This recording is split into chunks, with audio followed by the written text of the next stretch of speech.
On February 2, 2026, Tokyo awoke to a headline that reverberated through the city. Japan finalizes deal for domestic Tomahawk production. The news was more than a policy update. It was a seismic shift for a nation long defined by its pacifist constitution. For decades, Article 9 had been Japan's promise to itself and the world. Never again would it wage war. But as regional threats mounted, that promise was being tested. The Tomahawk missile, a symbol of offensive power, marked a new era. Suddenly, Japan was no longer just defending its shores.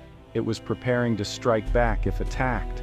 The city's usual hum was replaced by anxious speculation.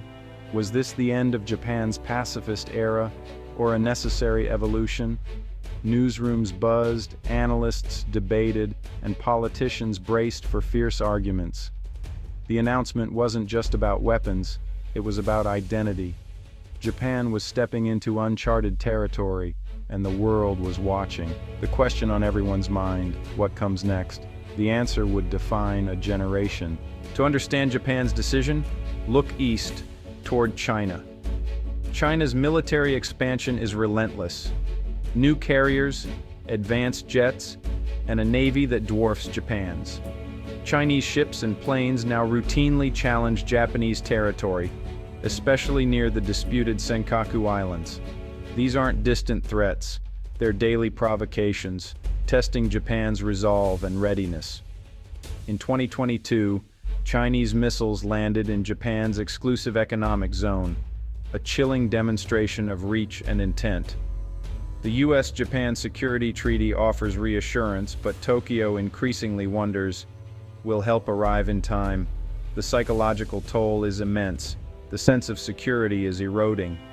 Each Chinese maneuver is a reminder of Japan's vulnerability. The status quo feels unsustainable. Japan's leaders believe deterrence is now essential. The Tomahawk is their answer, a tool to push back against the dragon's shadow. The message to Beijing: Japan will not be intimidated. The region's balance is shifting. Japan's leaders insist Tomahawks are about deterrence, not aggression. For decades, Japan's self-defense forces could only shield, never strike. This imbalance made Japan vulnerable. An aggressor could attack with little fear of retaliation. The new doctrine is counter-strike capability, the power to hit back if attacked. Not preemptive war, but the ability to neutralize threats at their source. The Tomahawk, with its proven range and reliability, fits perfectly. Its adoption also strengthens US-Japan military coordination. Building the missiles domestically means Japan controls its own defense, free from foreign supply chains. It's a leap towards self-reliance and technological advancement. The move signals Japan is no longer content to rely solely on others for protection. It's forging its own shield, one that can strike if necessary. The era of passive defense is over. Japan is preparing for a world where deterrence is survival. The Tomahawk is both a warning and a reassurance. The stakes have never been higher. The Tomahawk decision split Japan's parliament and public. The ruling party called it a pragmatic response to real threats, insisting it was an evolution, not abandonment, of pacifism. Supporters cited China's military buildup and daily incursions as proof that Japan could no longer afford to be passive. They argued counter-strike capability was the minimum needed for safety. The opposition, however, saw betrayal. They warned that long-range missiles blur the line between defense and offense, risking an arms race and undermining Article 9. Protests erupted, with critics fearing a return to militarism. Even within the government, pacifist voices demanded strict controls and transparency. The debate was about more than missiles. It was about Japan's soul. The nation stood at a crossroads, torn between fear and principle. The decision would echo for generations. On the streets, the Tomahawk debate was personal. Older generations, haunted by memories of war, saw the move as a dangerous step away from peace. Protests, though small, were passionate.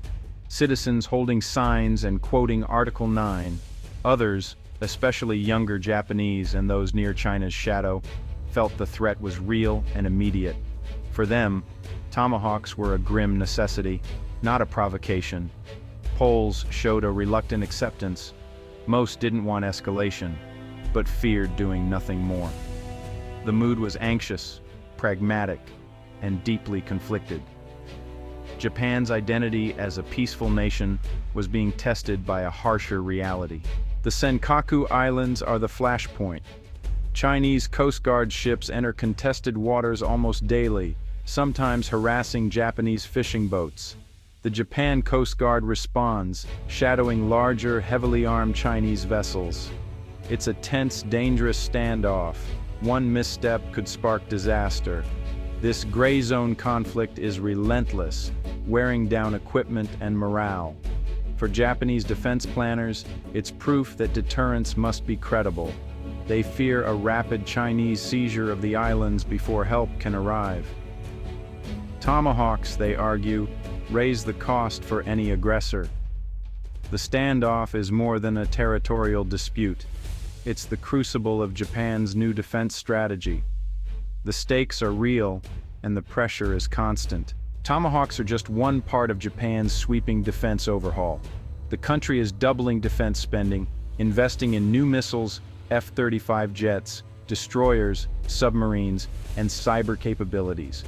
The strategy, multi-domain defense, land, sea, air, space, and cyberspace.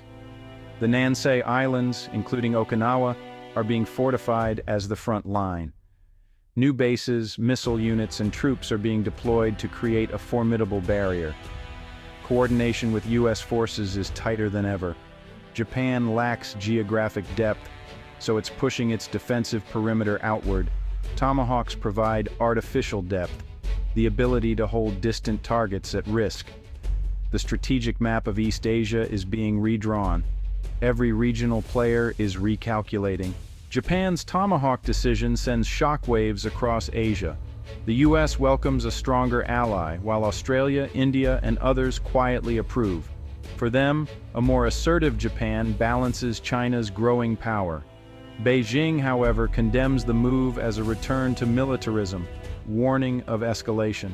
North Korea joins the chorus of criticism. The region is dividing into blocs, one strengthening alliances, the other growing more suspicious. The risk, a security dilemma where each side's defense looks like offense to the other. An arms race could spiral, making everyone less secure. The hope deterrence brings stability.